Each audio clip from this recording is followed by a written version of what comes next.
જિલ્લામાં નકલી તેમજ ડુપ્લિકેટ દૂધ બનાવતા ગેંગ સામે કડક કાર્યવાહી કરવામાં આવી છે. કોર્ટ દ્વારા આરોપીઓની જામીન અરજી ફગાવી દેતા કેસને વધુ ગંભીર માનવામાં આવી રહ્યો છે. પોલીસ તપાસ દરમિયાન ખુલ્લું કે આરોપીઓ દ્વારા યુરિયા ખાતર, કોસ્મેટિક સોડા અને ડિટર્જન્ટ જેવી ઝેરી વસ્તુઓ મિક્સ કરીને કૃત્રિમ દૂધ બનાવવામાં આવતું હતું. આ નકલી દૂધ આસપાસના ગામડાઓમાં ઉપરાંત અમદાવાદ સુધી સપ્લાય કરવામાં આવતો હતો.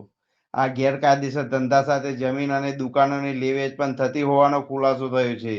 જેથી ગેંગનું નેટવર્ક વધુ વિસ્તૃત હોવાનું સામે આવ્યું છે.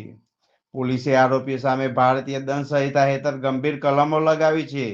કોર્ટમાં જામીન માટે અરજી કરવામાં આવી હતી, પરંતુ કોર્ટે અરજી ફગાવી દીધી છે. કાર્યવાહી દરમિયાન આશરે 83 લાખથી વધુનો મુદ્દામાલ જપ્ત કરાયો છે, જેમાં નકલી દૂધ બનાવવા ઉપયોગમાં લેવાતી સામગ્રી, મશીનરી અને અન્ય દસ્તાવેજોનો સમાવેશ થાય છે. ઝેરી રાસાયણિક પદાર્થોથી બનાવેલું દૂધ લોકોના આરોગ્ય માટે અત્યંત હાનિકારક સાબિત થઈ શકે છે. ખાસ કરીને બાળકો અને વૃદ્ધો માટે આ દૂધ ગંભીર બીમારીઓનું કારણ બની શકે છે. પોલીસ દ્વારા વધુ તપાસ હાથ ધરવામાં આવી છે અને અન્ય સંડોવાયેલા લોકોની પણ શોધખોળ ચાલી રહી છે. વધુ વાત કરવામાં આવે તો પોલીસ દ્વારા ખુલ્યું કે આરોપી દ્વારા યુરિયા ખાતર, કોસ્મેટિક સોડા અને ડિટર્જન્ટ જેવી ઝેરી વસ્તુઓ મિક્સ કરી કૃત્રિમ દૂધ બનાવવામાં આવતું હતું. આ નકલી દૂધ આસપાસના ગામડાઓ ઉપરાંત અમદાવાદ સુધી સપ્લાય કરવામાં આવતો હતો. ગેરકાયદેસર ધંધા સાથે જમીન અને દુકાનોની પણ લે વેચ કરવામાં આવતી હતી. રાજકમલસિંહ પરમાર. આજથી લગભગ 20 દિવસ પહેલા પ્રાંતિજ પોલીસ સ્ટેશનની હદમાં સત્યા ડેરી પ્રોડક્ટ્સ કરીને એક ડેરી પ્રોડક્ટ બનાવતી એક ડેરી કાર્યરત હતી. એ સાબરકાંઠા પોલીસને એલસીબીને મળેલી બાતમીના આધારે ત્યાં તપાસ કરતા એફએસએલ અને ફૂડ એન્ડ ડ્રગ્સ ડિપાર્ટમેન્ટને પણ સાથે રાખી અને ત્યાં રેડ કરવામાં આવી હતી. એ રેડની અંદર પ્રાથમિક દ્રષ્ટિએ એવું જણાયું હતું કે કદાચ આ બનાવટી દૂધ હોઈ શકે. એના આધારે ગુનો દાખલ કરી અને સાબરકાંઠા એલસીબીએ આગળ તપાસ હાથ ધરેલી, જેમાં એફઆઈઆરના તમામ આરોપીને અત્યાર સુધીમાં પકડી લેવામાં આવ્યા છે.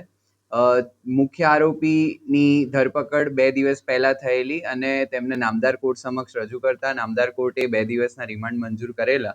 2 દિવસના રિમાન્ડ દરમિયાન પૂછપરછમાં જાણવા મળેલ કે લગભગ 500 લીટર જેટલી ક્વોન્ટિટીનું દૂધ એ આસપાસના ગામમાંથી આરોપી મેળવતો હતો અને એમાં પછી પાણી, whey powder, SMP powder, caustic soda, palmolein, soybean oil વગેરે જેવા અલગ અલગ પદાર્થો ભેળવી અને ક્વોન્ટિટી વધારી, એટલે કે લગભગ 1700થી 2000 લીટર જેટલું દૂધ એમાંથી બનાવતા હતા.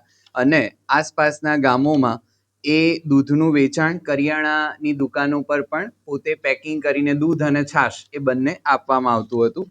બીજા શહેરોની વાત કરીએ તો પ્રાંતિજ છે, મોયત છે, તલોદ, અમદાવાદ શહેર, માણસા, મોડાસા, વડાગામ ખાતે અલગ અલગ જગ્યાઓએ આ દૂધ અને છાશ જે છે એ વેચાણ કરવામાં આવતું હતું.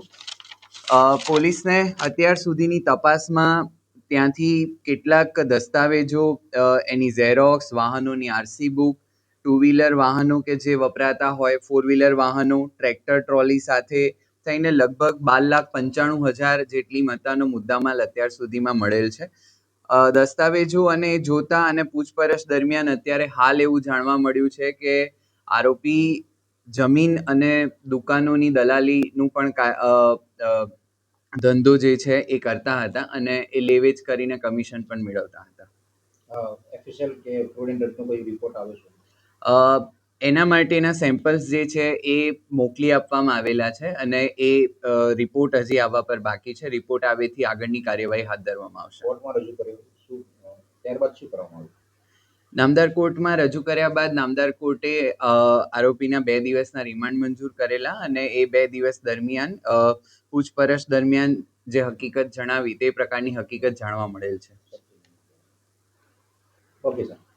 રિમાન્ડ દરમિયાનની તપાસ પૂર્ણ થતાં તેમને નામદાર કોર્ટમાં રજૂ કરવામાં આવે છે અને નામદાર કોર્ટે અત્યારે સબ જેલના હવાલે કરેલ છે.